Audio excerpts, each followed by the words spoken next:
¿Todos me escuchan bien? Vamos a quitar esto y comenzamos. Muy bien, chicos. Vamos a comenzar, como siempre, con la oración inicial. En el nombre del Padre, del Hijo, del Espíritu Santo. Amén. Señor, sé que estás aquí, que me ves y me oyes. Te adoro con profunda reverencia. Te pido perdón de mis pecados y gracia para hacer con fruto este rato de oración. Santa María Inmaculada, San José, Ángel de mi guarda, intercedan por mí. Bueno. Oh Espíritu Santo, amor del Padre y del Hijo, inspíranos siempre en lo que debemos pensar, en lo que debemos decir, cómo lo debemos decir, en lo que debemos leer, en lo que debemos escribir, en lo que debemos obrar, en lo que debemos callar, para procurar tu gloria, el bien de las almas y nuestra propia santificación, así sea. Muy bien, entonces vamos a leer el Evangelio, que parece un trabalenguas, pero a ver si le prestamos atención, nos vamos a dar cuenta que tiene bastante sentido. Lectura del Evangelio según San Juan. En el principio era la palabra, y la palabra estaba ante Dios, y la palabra era Dios. Ella estaba ante Dios en el principio. Por ella se hizo todo, y nada llegó a ser sin ella. Lo que fue hecho tenía vida en ella, y para los hombres la vida era la luz. La luz brilla en las tinieblas, y las tinieblas no la recibieron. Palabra de Dios, te alabamos, Señor.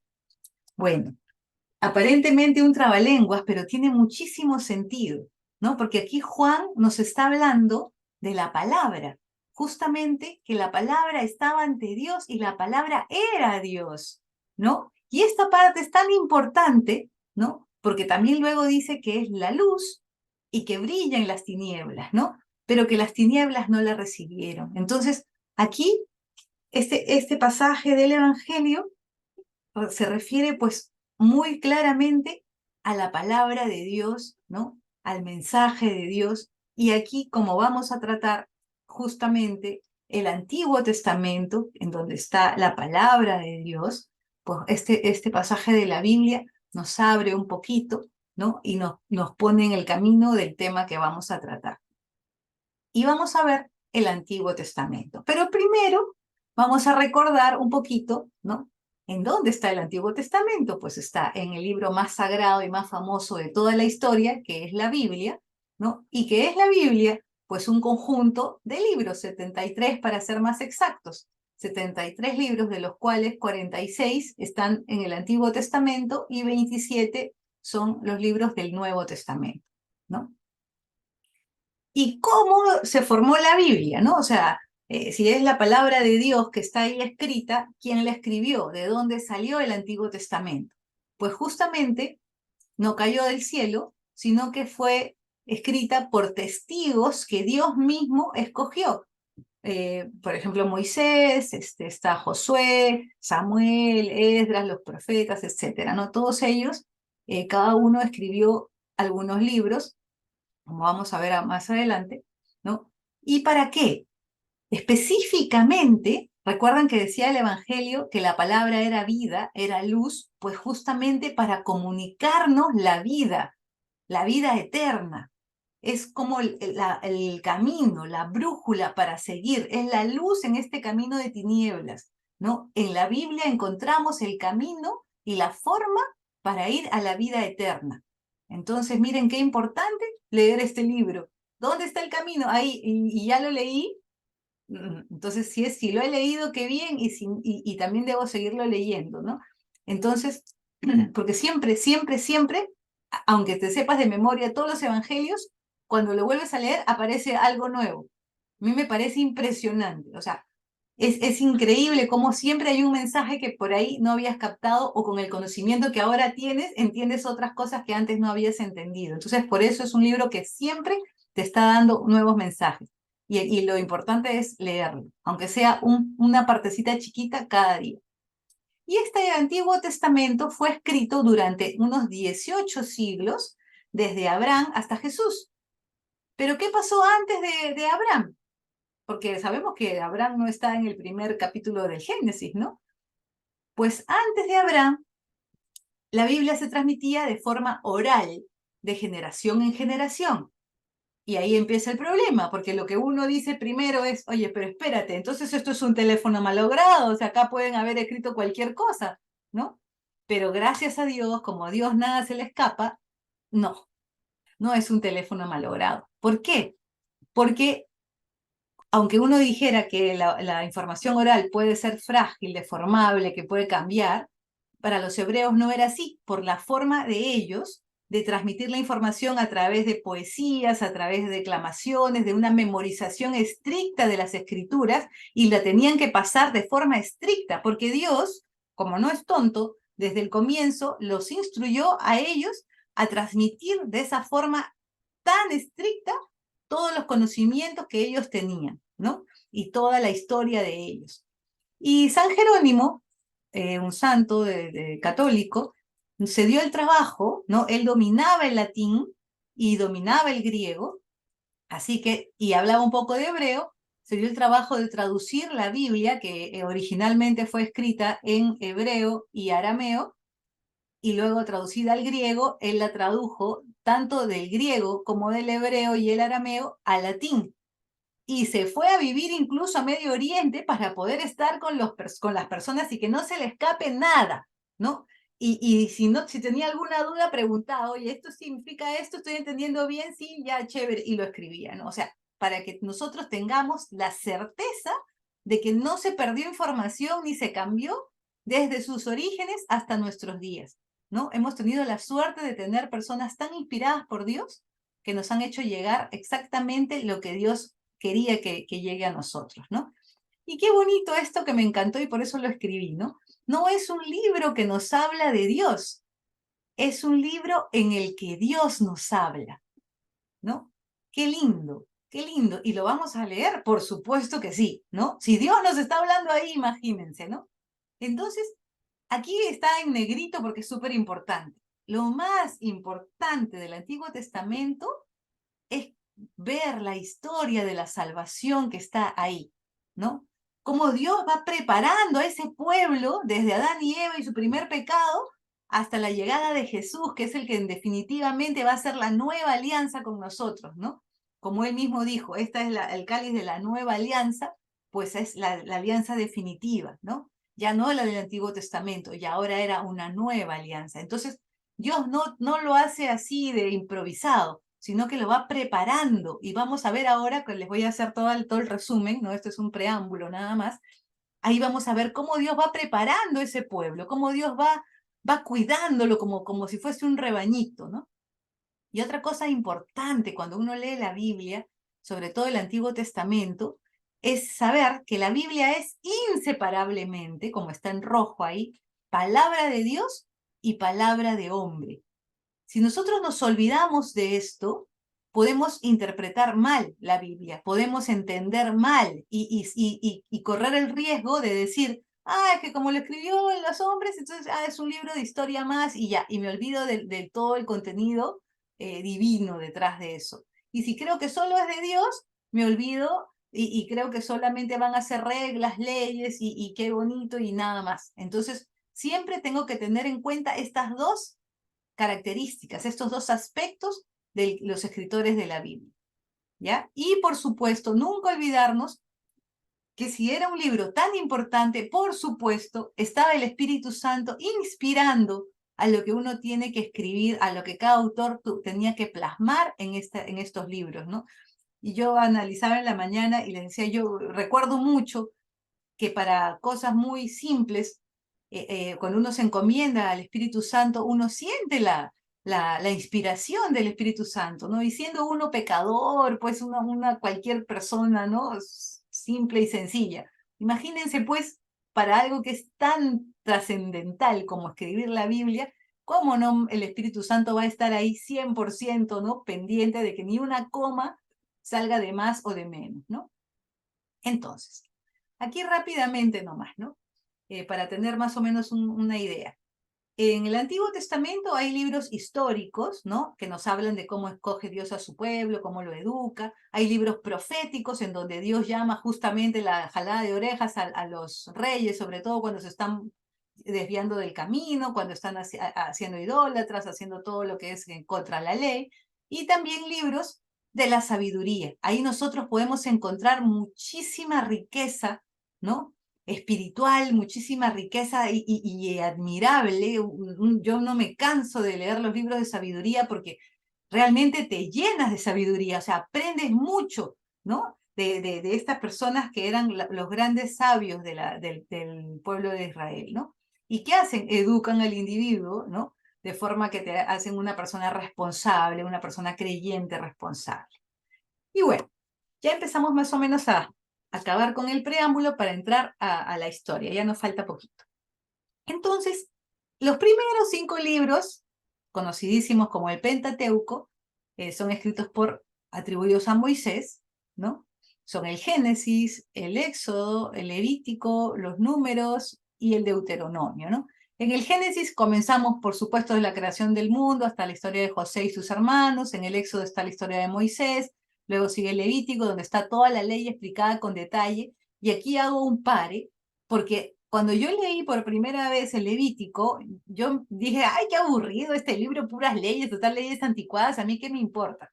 Pero como estaba en un curso de Biblia, dije, ya, pues lo tengo que leer porque me van a tomar la lección, ¿no? Entonces, si no, no lo hubiera leído francamente. Y cuando lo terminé de leer, se me abrió la mente y dije, ¡ah! Ya entiendo. Entiendo el Nuevo Testamento, entiendo la historia de Jesús cuando la hemorroísa no lo podía tocar porque si ella estaba sangrando, por supuesto, eso era una cosa terrible, ella no podía tocar a nadie ni ser tocada porque se iban a contaminar con ella.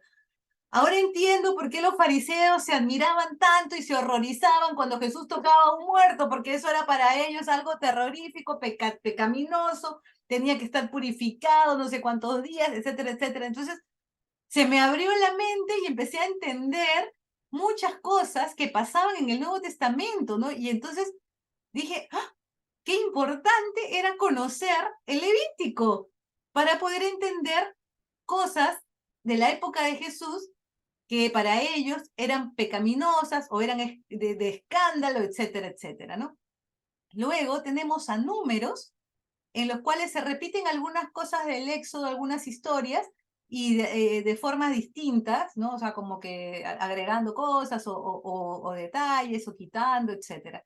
Y el Deuteronomio, que es la segunda ley, aquí hay también otra parte de Éxodo y Números, y además aquí agregan la muerte de Moisés y la sucesión de Josué, ¿no? Estos son los 5 libros del Pentateuco, y el Deuteronomio en realidad fue escrito antes del Levítico, ¿no? Le dicen segunda ley, pero en realidad fue antes, ¿no? Pero bueno, como el Levítico está más detallado, entonces pues quedó más como la ley ahí, ¿no? Pero también en el Deuteronomio tenemos otras leyes. Y los demás libros no los voy a tocar todos porque son 46, pero escogí solo 3, ¿no? Para recordarlos, ¿no? Mis libros favoritos para mí del Antiguo Testamento son los Salmos.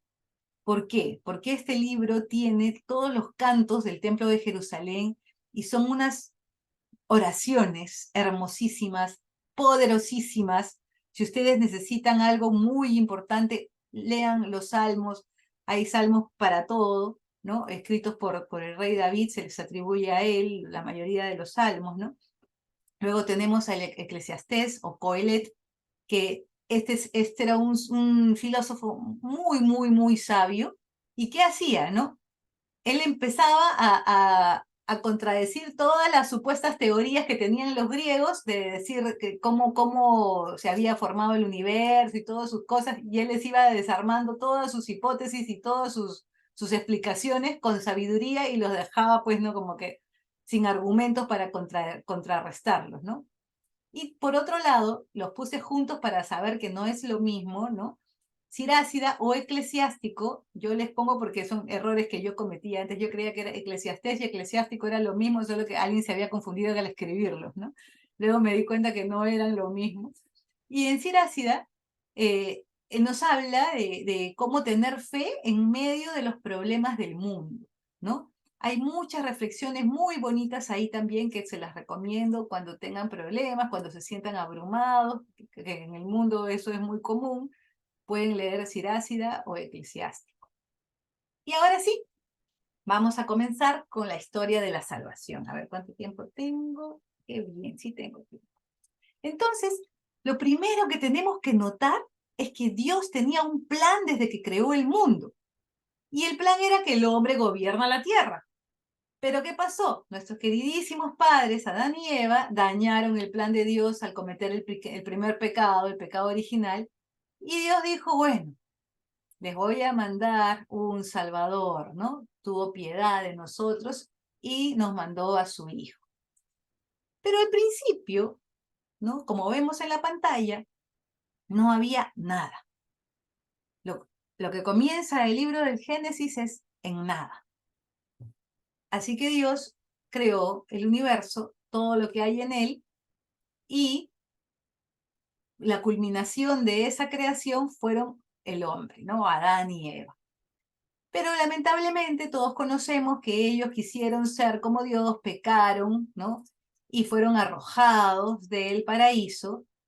Y en el medio de todo esto, Dios tiene misericordia, ¿no? Porque es misericordioso infinitamente, y les promete enviarles un Salvador, ¿no? Desde aquí ya tenemos nosotros la promesa de la salvación. Nos va a mandar un nuevo Adán, que es Jesús, y una nueva Eva, que es la Virgen María, que aplastará la cabeza de la serpiente, ¿no? Entonces, luego, pues está Caín y Abel, la Torre de Babel, etcétera, etcétera, y llegamos a que el mundo empieza a pervertirse de forma terrible, o sea, un poquito menos que ahora, esperemos que no, y Dios se molesta y dice que, bueno, voy a acabar con todos, voy a enviar el diluvio, y aparece este señor Noé con toda su familia, quienes son salvados en el arca, junto con una pareja de animales, y ellos empiezan una nueva humanidad, ¿no? Una nueva generación de hombres supuestamente más buenos, ¿no? Y ahí llegamos, después de otras tantas generaciones, a este señor que me cae súper bien, que es Abraham, ¿no? Que estaba en Ur de Caldea. Y Abraham, que es nuestro padre en la fe, es tan generoso y tan bueno que está dispuesto a sacrificar a su adorado y único hermoso hijo de su vejez, Isaac. Y gracias a este acto de Abraham, es que Dios le concede a Abraham, no matar a su hijo. Y Dios dice, ok, tú no lo matarás, y yo sí lo sacrificaré, ¿no? Y gracias a Abraham nosotros fuimos bendecidos, ¿no? Con este sacrificio tan grande que hizo Jesús como unigénito, hijo queridísimo del Padre, ¿no? Y Dios sí sacrificó a su hijo por nosotros, ¿no? Ese sacrificio tan fuerte que iba a hacer Abraham, y Dios le dijo, ya está bien, no lo hagas, pero al haber estado dispuesto a darme a tu único hijo, yo daré al mío. Y cuando hacemos una similitud entre Isaac y Jesús, hay muchas, muchas similitudes, ¿no? Entonces, agradecerle tanto a Abraham haber querido sacrificar a Isaac, ¿no? Y cuando Isaac tuvo él a sus hijos, tuvo a estos dos hijos tan lindos, Jacob y Esaú, mellizos, nacieron pues juntos, Jacob agarrado del talón de Esaú, ¿no? Y por lo tanto, como nació segundito, ya él no era el primogénito, sino Esaú. Y sabemos todos que Esaú le vendió su primogenitura, ¿no? Por un plato de lentejas cuando venía cansadísimo del campo, y Jacob suplantó a Esaú en el momento de la bendición, ¿no? Cuando ya Isaac iba a bendecirlo, se disfrazó con la piel de oveja, la mamá en complicidad, y cuando Esaú se da cuenta, lo persigue a Jacob por todas partes para matarlo, y Jacob escapa al desierto, ¿no? Y ahí, en el camino en el que estaba huyendo, se recuesta y tiene un sueño y ve en la escalera cómo subían y bajaban los ángeles, ¿no? Y entonces él se queda sorprendido y dice que ese es el lugar, es la puerta del cielo, y ahí pone unas piedras y dice que eso era un lugar de adoración, ¿no? Y el embaucador termina siendo embaucado, porque él llega a la casa de su tío Labán, ¿no? y se enamora de Rebeca, pues qué hermosísima la mujer y todo. Y le dice, ya, como no tengo que pagarte ni nada, entonces trabajo 7 años para ti y me das a Rebeca. Y Labán, claro, por supuesto. Y cuando ya después de los 7 años que trabajó y emocionado se va a casar con Rebeca, y cuando después de haber dormido con ella se entera que era la hermana mayor, ¿no? Entonces el hombre como que, ¿qué hago casado con la otra mujer, ¿no? ¿Y dónde está Rebeca? Y él le dice, no, porque las hermanas menores no se pueden casar aquí en mi tierra antes que las mayores, así que tienes que trabajar un poco más para ganarte a Rebeca. Y Jacob trabaja un poco más y se casa con Rebeca, y bueno, ya tenía 2 esposas, trabajó mucho y se hizo millonario, ¿no? Ahí tenía muchas ovejas, cabras, ¿no? Reses, etcétera. Y Dios le dice, bueno, ok, regresa a la tierra de tu padre, ¿no? Y amístate con Esaú, etcétera, ¿no? Y en el camino de regreso, Jacob estaba durmiendo por ahí, ¿no? Un poco alejado, se había adelantado, y empieza toda la noche a luchar con este ángel, ¿no? Y toda la noche el ángel no lo podía vencer a Jacob, ¿no? Estaba luchando como humano. Entonces, Jacob, ya viendo que estaba amaneciendo, el ángel le dice, ya déjame ir, ¿no? Y él y lo hiere en la cadera, lo toca en la cadera y se le muere todo toda la asiática a Jacob y queda cojo. Y el ángel le pregunta a Jacob, ¿cómo te llamas? ¿No? Y Jacob le dice, Jacob, pero aquí hacemos este análisis. ¿Qué significaba Jacob? Jacob significaba embaucador, ¿no? Engañador, el vivo, el que se aprovecha, ¿no? Y así era él, pues, ¿no? Él había hecho varias gracias porque cuando estaba con su tío Labán y le había dicho, ya, yo me llevo a los cabritos negros, a las ovejas negras, y resulta que todas eran blancas, pero cuando él hizo ese trato empezó a darles de comer tales palos y no sé cuánto y no sé qué, y empezaron a salir todos negros, o sea, él se las sabía todas. Entonces, cuando el ángel le dice, ¿cómo te llamas? Y él dice, Jacob, es como reconocer quién era, ¿no? Hasta ahí había sido pues un tremendo pillo, ¿no?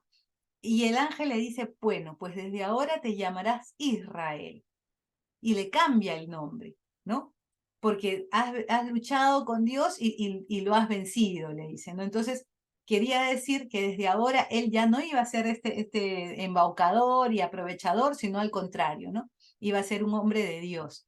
Y ahí Jacob regresa, tiene a sus 12 hijos, ¿no? Y su hijo más famoso, llamado José, que tenía 2 hermanos, ¿no? Eran 12 todos ellos, y una hermana, eh, es el que es vendido por los hermanos, querían matarlo, lo tiraron a un pozo, luego lo sacaron, lo vendieron a los egipcios, y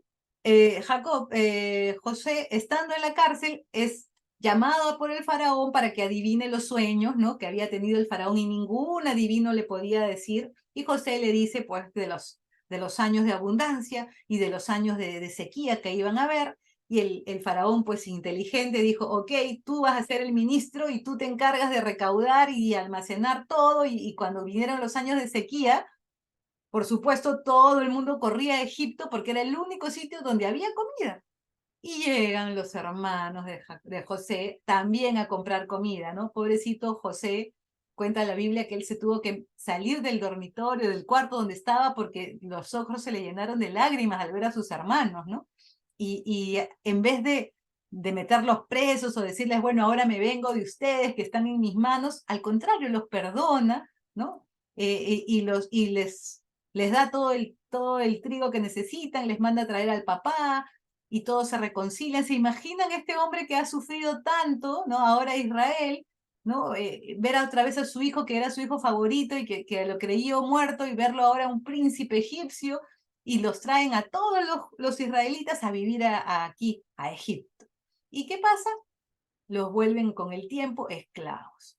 Y los hacen a construir las pirámides, y que construyan acá, que construyan allá. Y es más, como los hombres empiezan a reproducirse, dicen, no sabes que hay que matar a los hombres, todo este israelita hombre, mejor lo matamos, porque no vaya a ser que se rebelen y nos hagan la guerra.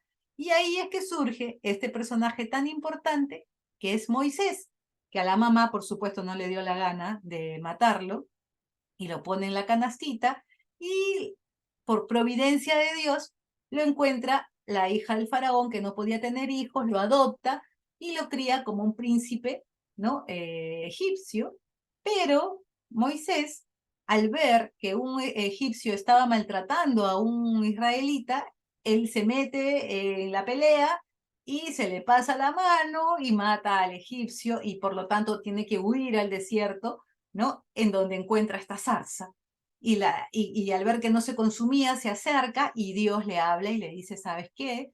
Te regresas a Egipto porque quiero que salves a mi pueblo. Pues, ¿no? El pobre Moisés, medio tartamudo y todo, tuvo que regresar desde un sitio donde estaba escapando porque lo iban a matar, o sea, nada más y nada menos a Egipto, tenía que regresar y a decirle al faraón, ¿sabes qué? Libera a todos los esclavos, toda tu mano de obra, libérala, ¿no? O sea, es increíble las cosas que a veces Dios pide, pero bueno, así es Dios, ¿no? Y le pidió porque él lo iba a ayudar y porque Dios sabía que se podía hacer, por eso se lo pidió y lo logró después de 10 plagas, ¿no? En la última que mueren los primogénitos, ¿no? Dios le dice, pues tienes que marcar, ¿no? Con la sangre del cordero las puertas y comer la carne del cordero. Y aquí hacemos un paréntesis muy importante porque como se van dando cuenta, esto nos parece conocido porque en el Nuevo Testamento Jesús, que es el Cordero definitivo, ¿no? El último sacrificio que se iba a hacer, Jesús nos sella con su sangre, ¿no? Como propiedad suya, para ser preservados de la muerte. Y al ser alimentados con la carne del Cordero de Jesús, nosotros nos volvemos divinos como Él y podemos ir a la vida eterna. ¿Se dan cuenta cómo cada cosa no estaba improvisada en el Antiguo Testamento? Todo tiene su relación con el Nuevo Testamento y es muy bonito cuando uno empieza a hacer ese match, ¿no? Entonces, y dices, oye, pero mira, acá esto estaba puesto, mira cómo Isaac y Jesús, mira acá, o sea, vamos haciendo un paralelo con Jesús y ahí está la historia de la salvación. Claramente, claramente, nada improvisado, todo como diría el Chapulín Colorado, fríamente calculado. Entonces seguimos. Entonces por fin salen de Egipto y están contentos en el desierto caminando cuando por atrás aparece otra vez todo el ejército del faraón que los perseguía porque se arrepintió, pues se arrepintió. Y cuando ellos están pasando el Mar Rojo, ¿no? Ellos, los egipcios los persiguen atrás y el mar cae sobre ellos y todos mueren ahí ahogados, ¿no? Entonces, ya por fin empiezan ellos a ser libres y a constituirse ya más o menos como una nación, ¿no? Una nación israelita. Y digo, Moisés sube al monte Sinaí para recibir las tablas de la ley con los mandamientos.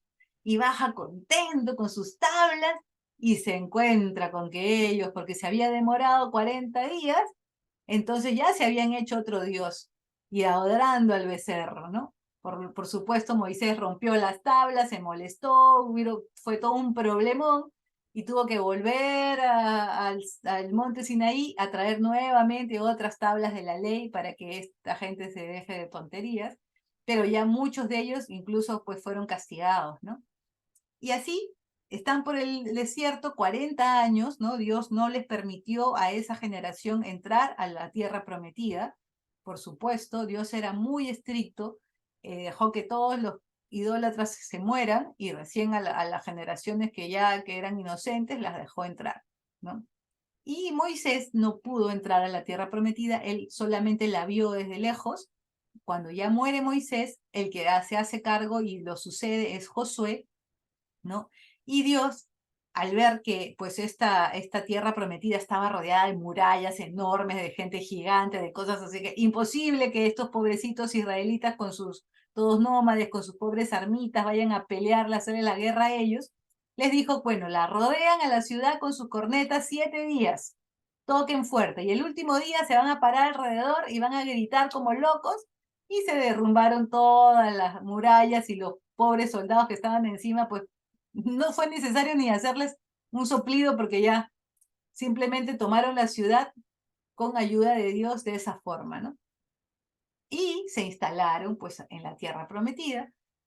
Cuando ya muere Josué, que él había quedado como el líder, los israelitas se quedan sin brújula, ¿no? Si ahora a quién le pedimos consejo, quién nos guía, quién nos orienta, Y ahí surgen los jueces, que no eran los que juzgaban, sino que eran una especie de gobernantes que resolvían problemas, que daban un poco de consejo, que daban luz, y fueron 12 jueces. El más conocido y uno de los últimos fue Sansón, ¿no?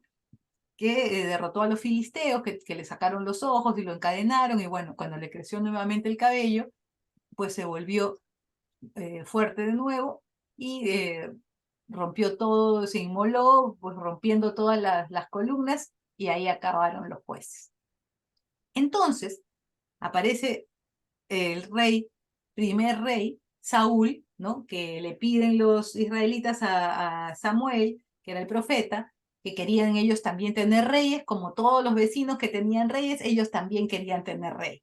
Así que escogen a Saúl, Dios lo escoge, lo unge, y Saúl era muy bueno, hasta que de repente de la nada Dios le dice, mira que no vas a agarrar nada del botín de ese pueblo que acaban de ganar la batalla, mata todo, y mata a todo, incluidos animales, niños, personas grandes, o sea, un poquito duro, ¿no? Dios sabrá por qué. Y luego un día conversaba con, no me acuerdo cuál teólogo, que me dijo que eran pueblos que hacían tantas aberraciones con todos, y era todos contra todos, ¿ya? Entonces decía que todo estaba contaminado, por eso Dios no quería que quede nada vivo. Pero Saúl no hizo caso, y entonces Dios se molestó y dijo, ya no quiero a Saúl de rey, y lo contrataron a David. O sea que David, que era un pastorcito sencillito, pero muy amoroso con Dios, súper devoto de Dios, talentosísimo, inteligente, lleno de gracias, ¿no? Que había derrotado a Goliat, pues él se vuelve el segundo rey y el rey más importante de la historia, y yo creería que hasta ahora de la historia del mundo, ¿no? Porque es un rey que era, como les digo, muy talentoso, inteligente, amado por todos, carismático, a pesar de que tuvo un gran pecado. Habrá tenido varios, pero su pecado famoso fue pues mandar matar a Urías, ¿no? Disimuladamente lo puso cerquita de donde sabía que iba a morir sí o sí en la batalla, ¿no? Y todo porque él había embarazado a la esposa de Urías, y para tapar su pecado, pues lo puso ahí, ¿no? Y viene Natán y le reclama, ¿no? Y le dice, oye, ¿tú qué harías, no? Si pasa esto y esto y lo otro. Y él dice, ah, no, si alguien hace esos crímenes, yo lo mataría. Y le dijo, bueno, ese hombre eres tú, ¿no? Y él se quedó y cuenta, pues, la historia, que él lloró amargamente su pecado, se arrepintió, pidió perdón y todo, y Dios lo perdonó. Y ahí tenemos un ejemplo de que como humanos que somos todos, pues si cometemos la desgracia de caer en pecado, ¿qué hay que hacer?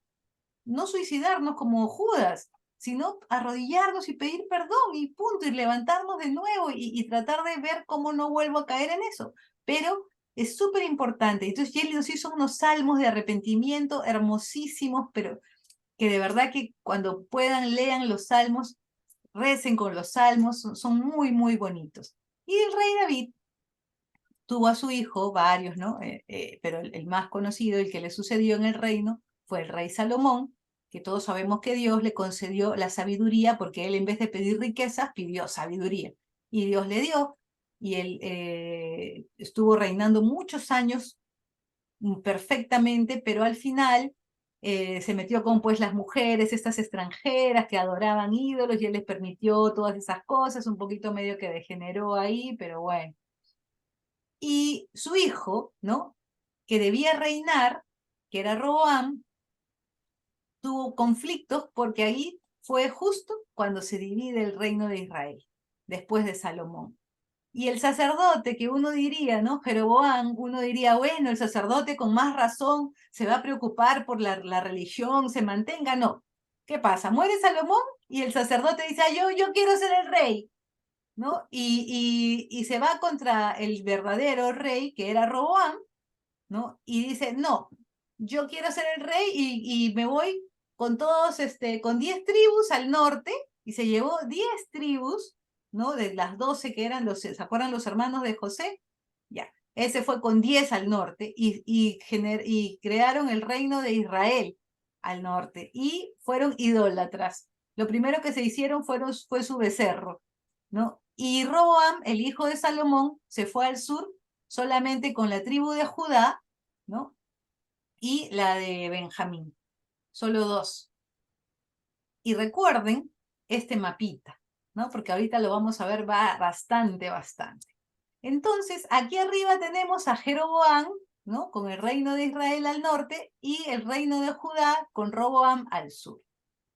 Entonces, recordemos que eran idólatras casi todos los, por decir, todos los del norte fueron idólatras. Ninguno de los reyes se salvó.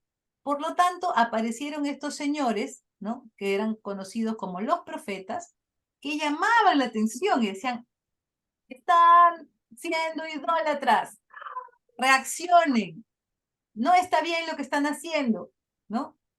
Y llamaban la atención para que ellos regresen al camino, ¿no? Entonces aquí yo les hice un mapita para que más o menos se entienda, porque a mí la verdad se me hacía un enredo tantos profetas y tantos nombres, por más que los leía, y luego aquí ya lo entendí mejor. Entonces tenemos la división del reino, ¿no? Vamos a hablar de la época, el periodo en que estaba el reino de Israel. Estos son los reyes que gobernaron este reino de Israel. Como se dan cuenta, solo llegaron hasta aquí, ¿no? Y acá llegó Elías, Eliseo, Amós y Oseas. Ellos fueron los profetas que predicaron en el norte, en Israel, ¿no? En el reino de Judá están todos estos reyes y aquí sí se estaba portando bien. Acá estaban adorando a Yahvé, siguiendo las reglas, pero más o menos por acá hay alguno que otro se empezó a desviar, algunos eran idólatras, otros mezclaban a Yahvé, pero también por si acaso le rezaban a los ídolos y así por el estilo. Entonces aquí ya aparecen estos profetas a predicar, a llamar la atención a este pueblo para que recapacite y enderece, ¿no? Pero tampoco fue que se portaron tan bien, ¿no? O sea, no enderezaron mucho el camino. Entonces, llegaron hasta Sedequías, el último rey de Judá, y son exiliados en Babilonia, y aquí aparecen dos profetas también, Ezequiel y Daniel, y luego que regresan del exilio, como más adelantito les voy a explicar esta parte, aparece Zorobabel y Nehemías, y los últimos tres profetas, ¿no? Ageo, Zacarías y Malaquías. Ahora, yo les cuento lo que me pasó hace tiempo, ¿no? Yo decía, a ver, voy a leer el libro de Elías, y no había ningún libro de Elías, entonces yo dije, entonces, ¿dónde está Elías? Y me enteré que Elías, Eliseo, etcétera, estaban en el grupo de los profetas anteriores y ellos no tienen su libro propio.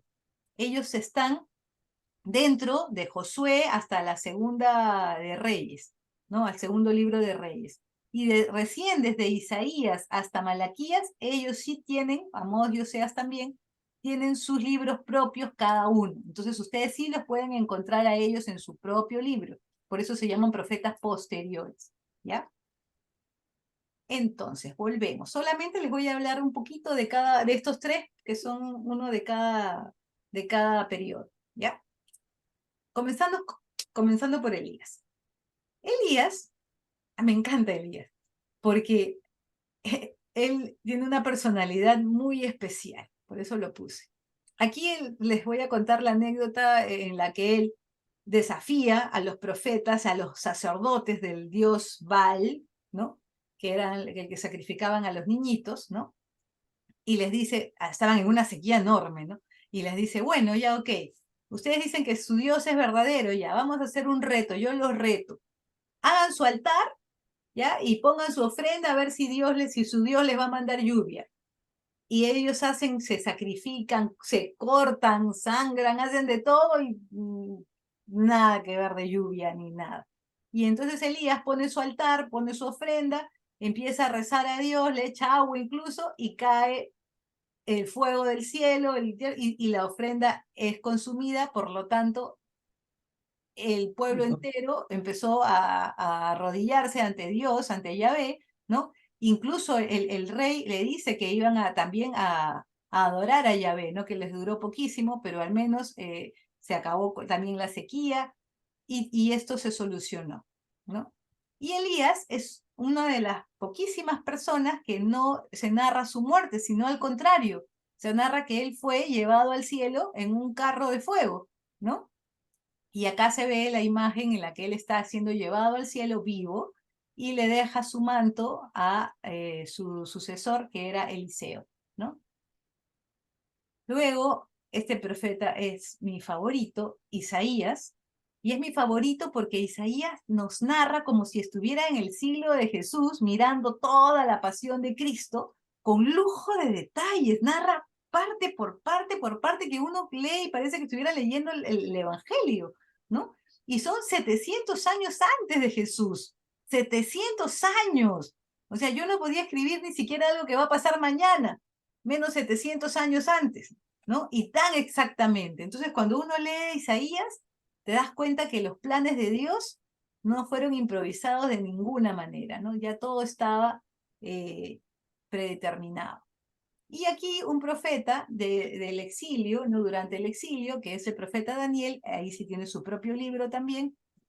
Y aquí está cuando Nabucodonosor lo había metido a la fosa de los leones, porque los jefes de este reinado le tenían envidia, así que le pusieron una trampa, y Daniel, pues por supuesto, no iba a dejar de rezar, porque estaba prohibido rezar a Dios, y lo encontraron rezando, y la ley era que el que rezaba sería arrojado a los leones. Entonces, a pesar de que Nabucodonosor no quería, lo tuvo que hacer por presión, ¿no?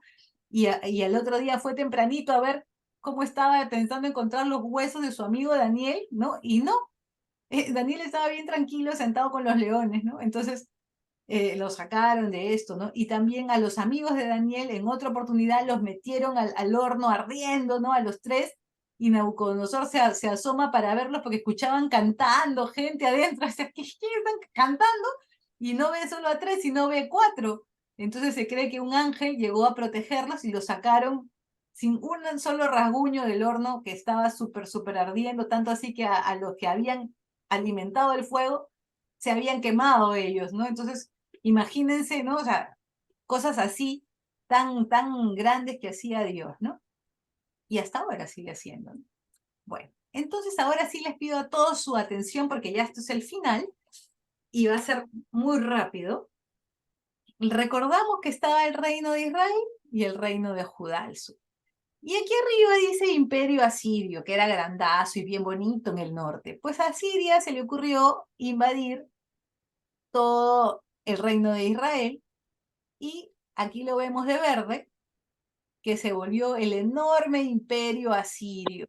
Y a Judá la dejó como su vasallo, ¿no? O sea, ellos eran sus vecinitos que tenían que ayudarlos, o si no los invadían también. Pero respetó a Judá. Y luego estaban los asirios, y por aquí Babilonia, y por aquí el reino persa. Así que Babilonia dijo, oye, qué bonitos los asirios, ¿no? ¿Sabes qué? Mejor los conquistamos. Y de paso también a Judá, que está al costado, ya que el templo de Jerusalén estaba lleno de oro, las paredes eran de oro, tenían pues tesoros que eran la tentación de cualquiera. Así que Babilonia se queda también con Jerusalén, con todo el reino de Judá, y ahí acabó el reino de Judá, y todo lo que vemos aquí es el nuevo imperio babilónico. Aquí es donde aparece Daniel, ¿no? El profeta que fue a los leones. Entonces, Babilonia estaba todo feliz y contento con su reino, y llegan los vecinitos de abajo, los persas, y los invaden también, ¿no? Y forman el imperio persa gigantesco, miren, tremendo territorio acá en moradito, ¿no? Y lo bueno que tuvieron los persas es que devolvieron a los que habían sido deportados, porque en Babilonia, cuando llegaron a Judá, sacaron a todos los aristócratas judíos y los deportaron a Babilonia, y solamente dejaron ahí a los campesinos, a la gente que no se podía organizar mucho. Así que los dejaron a ellos. Y en los persas dijeron, ok, ustedes pueden regresar, reconstruyan su templo, hagan otra vez su Jerusalén, yo no tengo problemas. Y al regresar, Zorobabel, que era uno de los aristócratas, ¿no? Descendiente de los reyes, es el que se encarga de reconstruir el templo de Jerusalén, ¿no? Y ya cuando habían reconstruido el templo y estaban contentos, los vecinitos empezaron otra vez a decir, ajá, ahí están los judíos, y los judíos siempre tienen plata, y siempre tienen oro, y siempre tienen cosas, así que los empezaban a cada rato a querer invadir, y aparece este señor, Nehemías, que les dice, aquí está Artajerjes, primero, o segundo, ya no me acuerdo bien, que le dice, él era el copero y estaba todo triste, entonces le preguntan por qué y dice porque su pueblo está siendo asediado constantemente, no tienen protección ni nada, así que entonces el mismo rey lo regresa a él, lo manda con la misión de hacer la muralla y le da la plata y le manda hombres y lo ayuda en todo para que hagan una muralla y su copero esté feliz. Así que Nehemías se va y hace la muralla de Jerusalén y queda protegida su ciudad. Y ya estaban contentos, pero les faltaban las leyes, ¿no? Y así que aparece Esdras, que trae, él era un levita, eran los sacerdotes, ¿no? Y él trae las leyes y empieza nuevamente a enseñarle a todos las leyes que ellos habían rescatado. En todas las invasiones siempre se encargaban de proteger todos los escritos. Entonces ellos van, rescatan los escritos y otra vez forman al pueblo. Entonces tienen un periodo de paz en la cual están hasta que llegan los griegos, guiados por Alejandro Magno, invaden nuevamente todo Jerusalén y toda Persia y se apoderan de todo de nuevo. Y estaba la cosa bien, o sea, a pesar de todo, con Alejandro Magno no los molestaban, o sea, ya los invadieron, pero los dejaban ser hasta que muere Alejandro Magno. Y se hacen como mini pequeños gobiernos de los Seleucidas, y estos sí empezaron a molestar, a matar, a quemar vivos. Son historias en las cuales torturaban a los pobres judíos, a los israelitas, y aparecen estos señores macabeos, ¿no? Guiados por Judas Macabeo, que liberan a Jerusalén de todos los griegos, reconstruyen el templo, lo vuelven a bendecir, lo purifican y vuelven ellos a tener su bendita Jerusalén, su amada Jerusalén para ellos y poder vivir en paz. Y cuando ya están contentos y felices, vienen Pompeyo y los romanos, invaden nuevamente todo Jerusalén y miren, nada, aquí estaban ellos, pues, ¿no? Pero todo esto anaranjado es el Imperio Romano de esa época y les vuelven a quitar la libertad. Y no solo eso, sino que empiezan a crucificar a todos los que se opongan a ellos, ¿no? Y ahí nos vamos a quedar porque ahí acaba el Antiguo Testamento, ¿no? Y el próximo mes les prometo hacer el Nuevo Testamento, más o menos como este, para poder tener toda la Biblia completa. Muy bien, chicas y chicos, vamos a hacer la acción de gracias. Te damos gracias, Señor, por todos los beneficios que nos has dado. A ti que vives y reinas y eres Dios por los siglos de los siglos. Amén. Amén. Ahora sí voy a dejar de compartir, perdón, voy a dejar de grabar para